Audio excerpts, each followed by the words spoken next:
Some of us in South Korea were startled by a smartphone alert late last night, sparking alarm and confusion.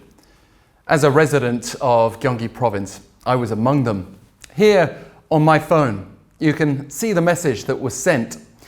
It was accompanied by a blaring sound ringing from every phone in my family home, whether on silent mode or not. But the most alarming thing was the sender was written in English as wartime alert. The only other English words that jumped out at me were air raid preliminary warning. My mind immediately raced, considering what kind of North Korean provocation could have been launched, particularly as the North had just failed with its first spy satellite launch attempt of the year, as we reported earlier in the day yesterday.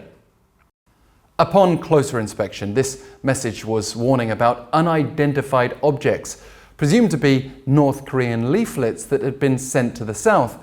At that point, you can see why the alarm turned to confusion. Why would there be an urgent wartime alert at 11:34 p.m. about leaflets scattered somewhere in the area? We were also being urged to refrain from outdoor activities and to let the military know if we saw any of these leaflets. But instead, there was a surge of calls from Gyeonggi province residents to emergency services asking if people needed to evacuate. There were also anxious online posts about the use of the words air raid in the message. So, let's clear up this mystery. South Korea's militaries reportedly picked up some 150 balloons believed to have been sent by North Korea across the border. As of Wednesday morning, some of them had fallen to the ground while some were still in the air.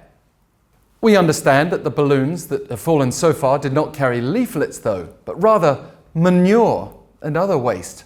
And on that basis, it sounds like good advice to be wary and to report any possible related findings. The concern would be that people might not be so quick to check next time they get an emergency alert close to midnight. Perhaps the warning could have been a little less dramatic.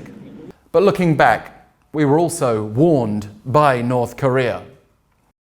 On Sunday, North Korea said it would scatter mounds of waste paper and filth over South Korean border areas in a tit-for-tat action against the distribution of anti-Pyongyang leaflets by activists in the South. The North has repeatedly called for an end to such leafleting campaigns, even claiming in the past that they'd been responsible for spreading COVID-19 to North Korea. And it does spark the worry. What else could be flown across the border?